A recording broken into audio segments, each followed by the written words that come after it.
ADGP Ajith കുമാറിനെതിരെ DGPയുടെ report മുഖ്യമന്ത്രിക്ക് കൊടുത്തു കഴിഞ്ഞു. കാരണം അദ്ദേഹം ADGP ആയി ഇപ്പം കേരളത്തിൽ ജോലി ചെയ്യുന്ന P. വിജയൻ എന്ന നല്ല മനുഷ്യനും യാതൊരു അഴിമതിയുടെ കറ പോലും തീണ്ടാത്ത വിജയനെതിരെ ഒരു മൊഴി ഒപ്പിട്ട് കൊടുത്തിരിക്കുന്നു ADGP അജിത് കുമാർ.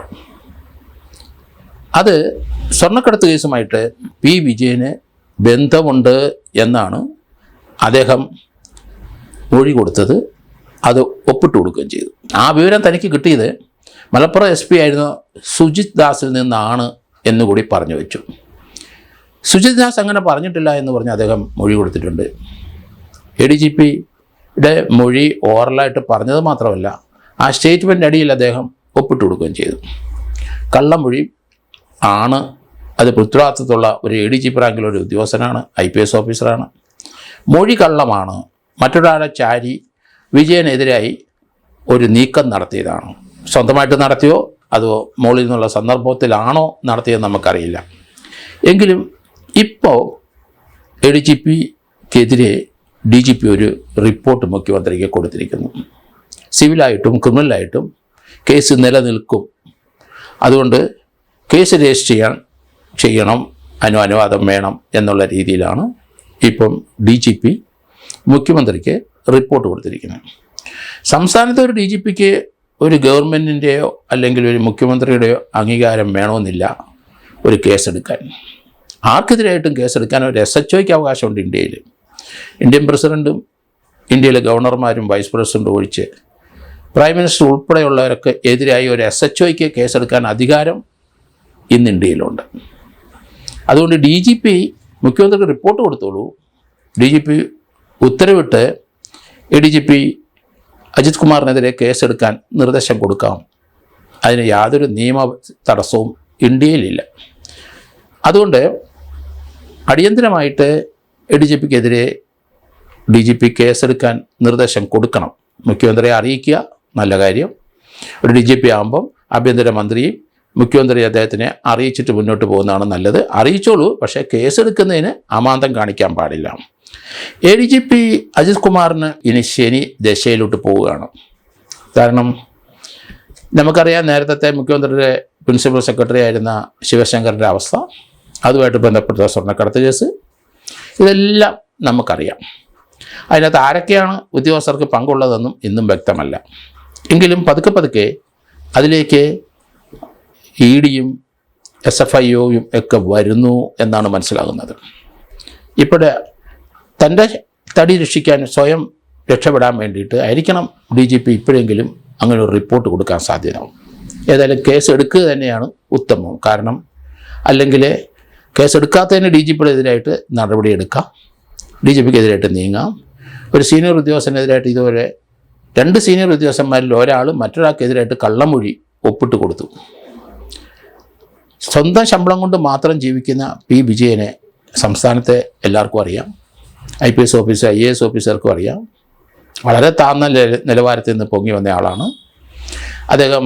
തീർച്ചയായിട്ടും യാതൊരു അഴിമതിയുടെ പരിക്കും യാതൊരു അഴിമതി കാണിക്കാത്ത ഒരു വ്യക്തിയാണെന്ന് എല്ലാവർക്കും അറിയാം.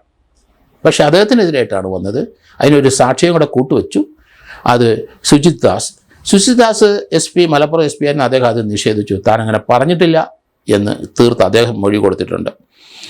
എന്തായാലും MR അജിത് കുമാറിൻ്റെ പേരിൽ പല ആരോപണങ്ങളും നേരത്തെ പൊന്തി വന്നിട്ടുണ്ട്. അൻവർ XMLA നേരത്തെ ചില കാര്യങ്ങൾ പറഞ്ഞിട്ടുണ്ട്. 2 കേസുമായിട്ട് അദ്ദേഹത്തിന് ബന്ധമുണ്ട് എന്നുള്ള വാർത്ത അൻവർ അന്ന് പറഞ്ഞിരുന്നു. ഒന്ന് മാമിയുടെ തിരോധാനമാണ്. കോഴിക്കോട്ടുള്ള മാമിയെ കാണാതെ പോയിട്ട് ഏകദേശം 1.5 വർഷമായി. 2020 ഓഗസ്റ്റ് 21 വീട്ടിൽ നിന്ന് പോയ മാമി പിന്നെ മടങ്ങി വന്നിട്ടില്ല. ആ തിരോധാനത്തിന് ഒരു കേസ് രജിസ്റ്റർ ചെയ്തിട്ടുണ്ട്. തലക്കുളത്തെ ഒരു ലൊക്കേഷൻ, കോഴിക്കോട് നിന്ന് അടുത്ത് തലക്കുളത്ത് എന്ന സ്ഥലത്ത് വരെ അദ്ദേഹത്തിൻ്റെ മൊബൈൽ സബ്ജക്റ്റായിട്ട് കാണുന്നുണ്ട്. പിന്നീട് എങ്ങോട്ട് പോയി എന്നൊരു വിവരവുമില്ല. മാമി കേസിനകത്ത് ADGP അജിത് കുമാറിന് പങ്കുണ്ട്.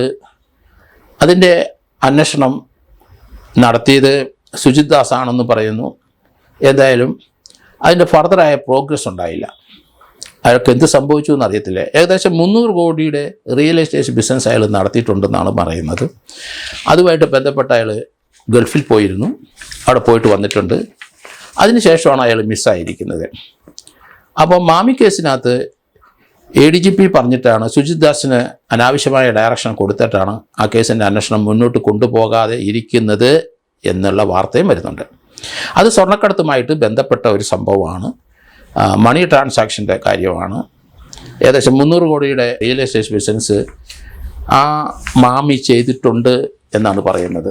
എന്തായാലും ആളെ കാണാനില്ല, 1.5 വർഷമായി. ഒരു പ്രോഗ്രസ്സും പോലീസ് ഈ കാര്യത്തിൽ അന്വേഷണം നടത്തിയിട്ട് ഉണ്ടായില്ല എന്നുള്ളതാണ്. ഈ കേസിനനുബന്ധിച്ച് കോഴിക്കോട് കണ്ണൂരിലുള്ള മറ്റൊരു കേസും ADGP അജിത് കുമാറിൻ്റെ പേരിൽ പൊങ്ങി വന്നിട്ടുണ്ട്. അത് അവിടെ റിദാൻ ബാസിൽ എന്ന് പറഞ്ഞ അയാളെ വീട്ടിൽ നിന്ന് വിളിച്ചുകൊണ്ട് പോയി. അയാളുടെ സഹോദരൻ്റെ അടുത്ത് പറഞ്ഞു, അയാൾ കുറച്ചുനാൾ ഗൾഫിലുണ്ടായിരുന്നു, സ്വർണ്ണക്കടത്തുമായിട്ട് ബന്ധമുള്ള ആളാണ്. സ്വർണ്ണക്കടത്തിൻ്റെ കൂടുതൽ വിവരങ്ങളെല്ലാം എൻ്റെ കയ്യിലുണ്ട്, എൻ്റെ മൊബൈലിലുണ്ട്. 2 മൊബൈൽ അയാളുടെ കൈവശമുണ്ട്.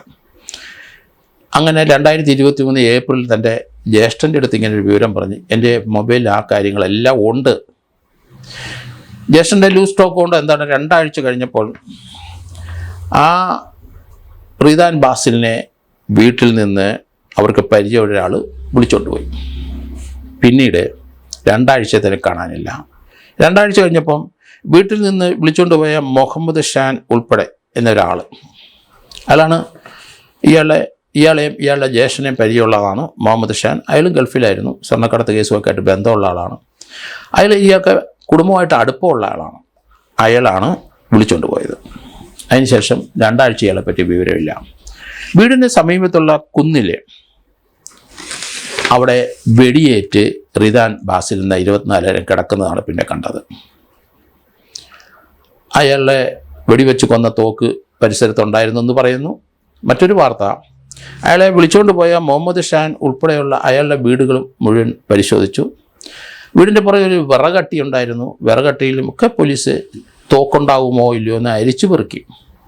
അതിനുശേഷം 1 ആഴ്ച കഴിഞ്ഞപ്പം ആ തോക്ക്, കൊല്ലാൻ ഉപയോഗിച്ച തോക്ക്, ഇയാളുടെ വീടിൻ്റെ പുറകുവശത്ത് വിറകട്ടിയുടെ ഇടയ്ക്കിരുന്ന് പോലീസ് കണ്ടെടുക്കുകയും ചെയ്തു. അപ്പോൾ ഈ കേസിനകത്ത് ഒരു പ്രോഗ്രസ് ഉണ്ടായില്ല.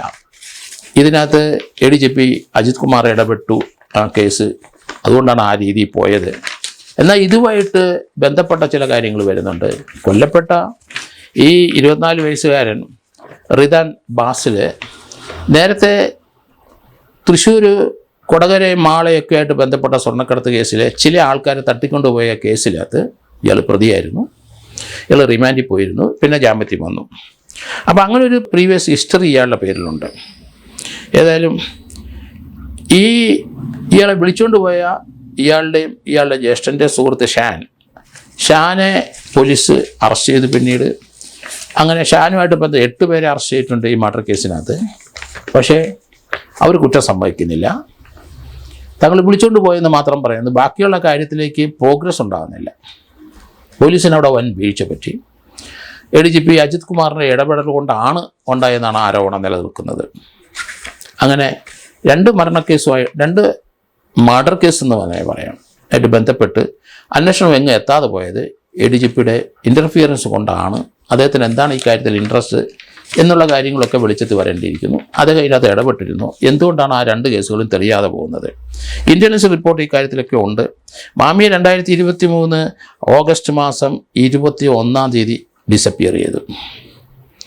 ഏകദേശം 1.5 വർഷം ആയിരിക്കുന്നു, ഒരു പ്രോഗ്രസ്സും ഇല്ല.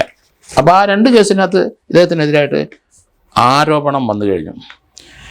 അത് തന്നെ ആ കാലഘട്ടത്തിലാണ് മലപ്പുറം SP-യുടെ സുജിത് ദാസ് താമസിച്ചുകൊണ്ടിരുന്ന മലപ്പുറം SP-യുടെ ക്യാമ്പസിലുള്ള 1-2 മഹാഗണി തടി വെട്ടിമാറ്റിയതിനെ സംബന്ധിക്കുന്ന പ്രശ്നമുണ്ടായി.